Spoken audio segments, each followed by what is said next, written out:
Hey everybody, NavyDoc5184, and welcome to my reaction to Simpsons Treehouse of Horrors Part 1. This should be a fun one. I have not watched The Simpsons in a very long time, and I do remember that as a kid around Halloween time when I started noticing they had these, this was always one of my favorite things to watch. It was always fun to see what kind of stuff they would come up with. I know sometimes they would kind of like do their own spins on like different like horror movies, horror stories, whatever it is.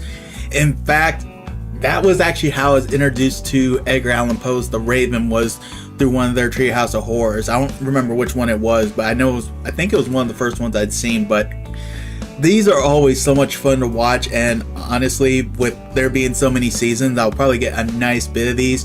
This will probably turn into a nice Halloween tradition to where I react to all of these, so really looking forward to reliving some of these. I know some I still remember very vividly. I know there was one where it was the two aliens, oh, what was their name? Kang and Kodos, I think it was. I don't know, but where they took on the personalities of Bob Dole and Bill Clinton to try to become president. Oh, that was such a crazy one. That was a fun one. The Raven, I obviously remember, and the one where Bart had an evil twin. So really looking forward to being able to relive some of these. Should be a very fun thing to do. So we will go ahead and get started. For members, if you want, I'll have the full watch along of these for my members only. Just use the timer in the bottom corner to know exactly where I am on the show. These are all available on Disney Plus, and let's go ahead and get started. What a haul this year. Leave it to Homer to be trick-or-treating as a grown adult. But then again, it is Homer Simpson we're talking about here. I call it Bad Dream House. Alright, so this is the first one. Which one is this one? That's all of it. Sign here. There you are, my man. And $1 for yourself. $1. I'm glad there's a curse on this place. Huh? First cue that you need to leave. It just seems too good to be true. Oh my goodness. Bart threw a book at me. Did not. Did too. Did not. Did too. Get out. Gone. This kitchen certainly could use a woman's touch.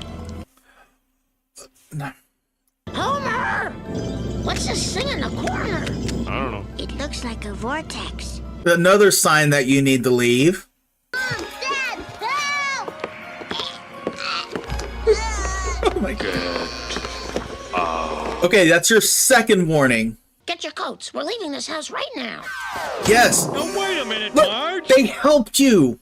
They gave you your coats. We're talking about a few $1,000.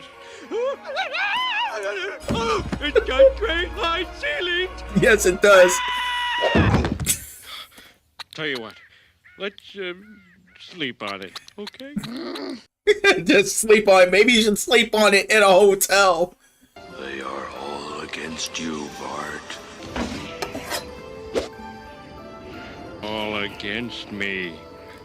They all must die. Okay, well, we know Homer was gonna easily be okay.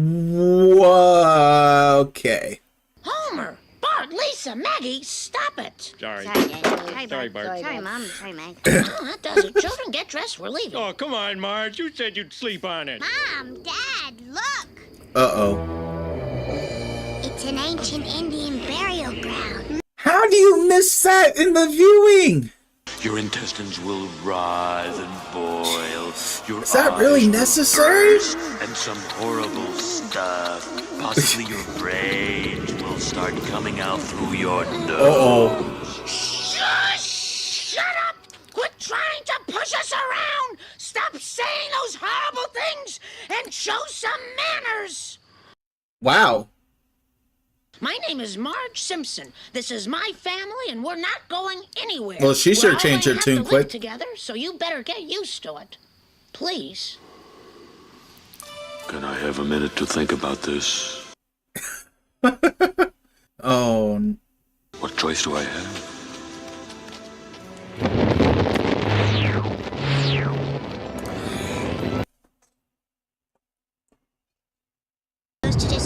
yourself rather than live with us. You can't help but feel a little rejected. Dude, that is the most hardcore rejection you'll ever get. A haunted house decided to destroy itself rather than live with them. Oh my goodness. Hungry are the damned. Alright, let's see what this one's about. Okay. Your burgers are getting cold, Doc. Holy You just moly. now noticed that, Homer? Oh my lord. Again, it's Homer. What am I expecting?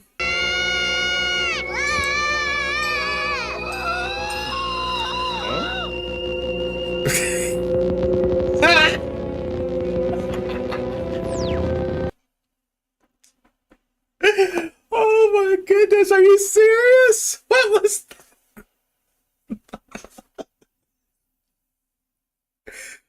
Woo! Oh man, that was good. Greetings, Earthlings. I am Kang. You speak English. I am actually speaking Rigelian. By an astonishing coincidence, both of our languages are exactly the same. Kodos and I are taking you to Rigel 4. Rigel 4. That sounds like a complete ripoff of Star Trek. You'll be at the feast. I have a feeling you'll be the guests of honor. Okay, so here's the thing. It's clear they're trying to fatten them up for the kill. But this is the Simpsons we're talking about. So I have a feeling it's not going to be quite as we see him. Very good, Earth Boy. Oh my goodness.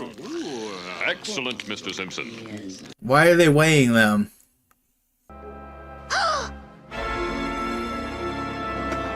Okay, maybe they are trying to fatten them up for the kill, but then again, how do they get out of this? They're fattening us up so they can eat us. Just look at this book that I found. Just a little dusty.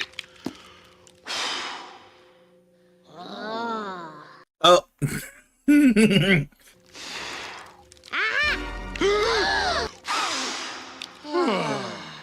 Oh my lord. Why were you trying to make us eat all the time? Make you eat? We merely provided a sumptuous banquet. And frankly, you people made pigs of yourselves. Okay, I mean, to be fair, yeah, that is true. They really didn't make them eat. First they get rejected by a haunted house, then they go off and... Oh my goodness. You would have been treated like gods and lived forever in beauty. But now, because of your distrustful nature, that can never be. I mean, they're not wrong, though. Wow. We're monsters on that ship, and truly we were them. Lisa, see what we mean when we say you're too smart for your own good? Way to go, Lisa. Yeah, thanks, Lisa. Oh boy. I'm about to read you a classic tale of terror by Edgar Allan Poe called The Raven. Oh, so it's in this one. Okay. Night dreary. While I pondered, weak and weary, over many a quaint and curious volume of forgotten lore, That's gotta be James Earl Jones narrating. there came a tapping, as of someone gently rapping at my chamber door. To some visitor. I muttered, Tapping at my chamber door. Dude, this is done so brilliantly. I'm not gonna lie. ah, distinctly I remember. It was in the bleak December, and each separate dying ember wrought its ghost upon the floor. Eagerly I wished the morrow. Vainly I had sought to borrow from my books surcease of sorrow. Huh? Sorrow for the lost Lenore, Oh, Lenore. for the rare and radiant maiden whom the angels name Lenore. Oh man, that was dirty. And the silken, sad, uncertain rustling of each purple curtain thrilled me, filled me with fantastic terrors never felt before. Yeah, I gotta say, for this being so simple, this is really... It's amazing, actually, kind of like how scary this actually is. Edgar Allan Poe was great at setting moods and everything. Truly your forgiveness I implore. But the fact is I was napping, and so gently you came rapping, and so friendly you came tapping at my chamber door that I scarce was sure I heard you. Here I opened wide the door. Darkness there, and nothing more. You know what would have been scarier than nothing? Anything! He really doesn't appreciate the whole idea of getting everything set up. Surely that is something at my window lattice. Let me see then what thereat is, and this mystery explore. Open here I flung the shutter, when with many a flirt and flutter, in there stepped a stately raven of the saintly days of yore. Not the least obeisance made he, not a minute stopped or stayed he, but with mien of lord or lady, perched above my chamber door, perched upon a bust of Pallas just above my chamber door, perched and sat, and nothing more. Though thy crest be shorn and shaven, Oh, my thou goodness. I said, art sure no craven, ghastly, grim, and ancient raven wandering from the nightly shore. Tell me what thy lordly name is on the nice Plutonian shore. quoth the raven. Eat my shorts. Bart, stop it. He says nevermore, and that's all he'll ever say. Okay. Oh. Of course, Lisa would kind of have to give it away. Oh, what the? Then methought What's going on here? the air grew denser, perfumed by some unseen scent, Stupid censor. swung by seraphim whose footfalls tinkled on the tufted floor. Wretch! I cried, Thy God hath lent thee, by these angels he hath sent thee, respite and nepenthe from thy memories of Lenore. I'm not gonna lie, it does kind of make me want to revisit this story. Get thee back into the tempest and the nice Plutonian shore! No, leave no black plume as a token of the lie thy soul has spoken! Leave my loneliness unbroken! Quit the bust above my door! Take thy beak from off my heart, and take thy form from off my door! quoth the raven. Nevermore. Take thy beak from out my heart, and take thy form from off my door! Quoth the raven. Nevermore. Why, you little... Okay. You little raven! I would imagine that the whole meaning behind this is just the whole idea of him just being in, like, unending mourning. That's my guess. Pallid bust of Pallas just above my chamber door, and his eyes have all the seeming of a demon's that is dreaming Dude, that is some solid background music, too. on the floor, and my soul from out that shadow that lies floating on the floor shall be lifted nevermore. Well, it was written in 1845. Maybe people were easier to scare back then. I mean, that's a good point. I guess I'll have no trouble getting to sleep tonight.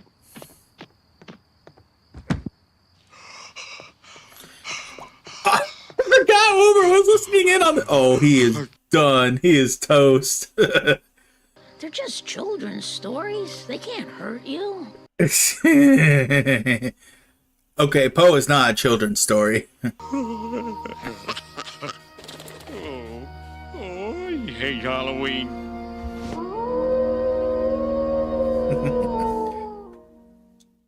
Alright, y'all, that was The Simpsons Treehouse of Horror. That was so much fun to watch through. I can't wait to get into part 2. That's going to be a fun one, I'm sure. I didn't realize that the aliens were introduced that quickly. I remember the 2. I didn't remember the 3rd one. Maybe it was just for that particular episode, but it was just so funny just kind of going back through all that. I mean, in the first one with the house, the fact that the house found the Simpsons so unbearable it chose to destroy itself rather than live with them for who knows how long. It's not like it would have been eternity or anything, but then again, you know, when you're talking about with the Simpsons, it could feel like it, so who knows. But I mean, and then again, it's like all the stereotypes that kind of go in. It's like you get all these freaking warnings and everybody refuses to leave. It's like, really, what does it take to make you realize that this is not a place you need to live into? The second one, I think, was probably my favorite one in terms of being an original thing, because it was just nice how they were playing on the idea how the aliens made it look like that they were trying to fatten up the Simpsons to eat them, but really they were just kind of like you say, it's like, you know, it's like we offered you stuff, you all chose to eat it, you know, it's like you all made pigs of yourselves, you know. And then the end when Marge was saying, you know, it's like, you know what you mean when we say you're too smart for your own good, which really is the case, because I mean, Lisa, you know, obviously for someone with a higher IQ, which obviously she's probably way more high IQ than the rest of that family, she would notice that something seemed weird about all the food that they were getting and the fact that they were getting weighed. I mean, that is like a little, okay, you're feeding us and then you're weighing us. Something seems a little fishy here, but then again, it's the Simpsons we're talking about. They aren't going to notice that outside of Lisa. But yeah, it's just like, ugh. Man, so who knows what kind of life they could have led if it wasn't for Lisa. And then their recreation of the Raven. Again, this was what introduced me to the Raven. Actually, it's what introduced me to Edgar Allan Poe to begin with. It's like, even as a kid, I'd heard the name, and, you know, I heard that he was always, you know, like into like horror stuff. And while I will say, I know I used the word scary before, but maybe that's not the right word, because like, I don't feel it was scary. It was more suspenseful. Maybe that's more or less what it is. It's like, it's not like they're out to really scare. It's very suspenseful. Like, I think about, The Telltale Heart was I think that was the next thing I ever read from him. I remember The Cask of Amontillado. I mean, the thing that with that is, they're not really scary, but they are very suspenseful. And that's the kind of stuff I like, because it builds and builds and builds, and then finally when it ends, you know, you kind of go back and you're like, were there any clues that I kind of missed, or like any hidden meaning? Like with the Raven, you know that there's a deeper meaning in there. It's just been so long since I've really read it, I've kind of lost, I guess you say, track of what it was. But you know, that's the thing I really like about Poe. But it was really kind of funny to see them really reenacted on there and kind of add a comedic touch to it, but yet it still kept the same feel of it. And of course, you know, with Lenore and her hair, how they literally added an extra frame to get all of her hair. It was just like, man, was that really necessary? But then again, it's The Simpsons. Yes, it was. So that was really enjoyable to go through. So that was a lot of fun. So we're gonna go ahead and cut it there. I thank y'all for stopping by and watch this with me. If you remember watching these, you know, way back when, you know, I hope you had as much fun going back in time as I did. And if you're new to it, hopefully you enjoyed it. I can tell you, these Treehouse of Horrors are really fun to watch. So thank you all for stopping by, and I look forward to seeing you guys join me as we do Treehouse of Horrors Part 2.